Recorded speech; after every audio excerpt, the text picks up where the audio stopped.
Ovu sliku možete svi uvećati kod svoj kućne računara.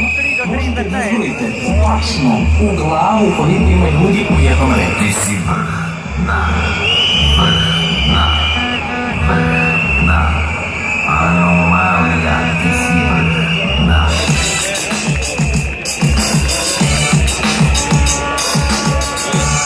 Zaten. Ha? O zaten. Zaten. Dok se pobedi najde. Ha? To smo uvijek trebali, ja sam ovim rekao da je tajnjanje. Uvijek nećemo na kraju to. Nema veze. Nema veze. Bitno da nije dobro. Da, koristi to nije. Journalists in the European countries like Slovakia and Malta usually end up in the debt. Although in my country, Serbia, one journalist experienced an unpleasant case of arson. The culprit was quickly seized, but the person on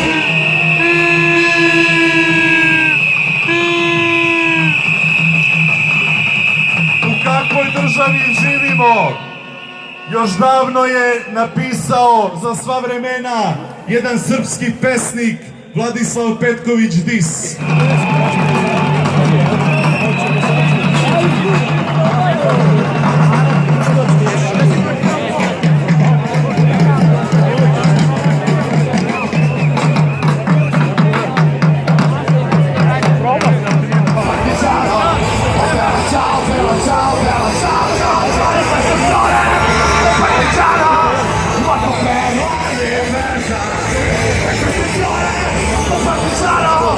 Partigiano,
I Žeks najavio je da će se dovesti kamionom na protest svi kao jedan kako bi puštao muziku.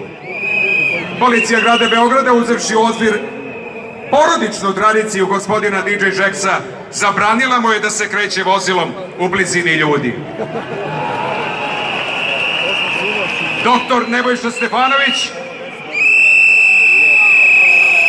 da vas čuje i prebroji, doktor Nebojša Stefanović, doktor Nebojša Stefanović, doktor, izjavio je uživo na Pinku da je bivša vlast šišala političke protivnike do glave.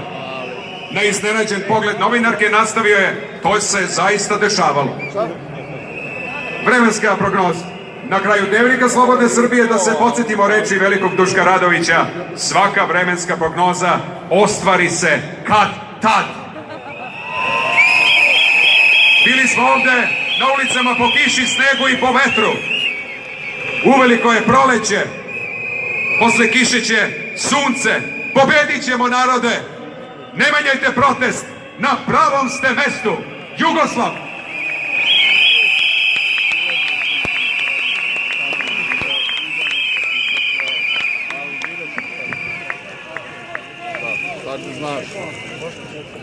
U nastavku prvi govornik, gospođa Ljupka Mihajlovska, narodni poslanik Republike Srbije.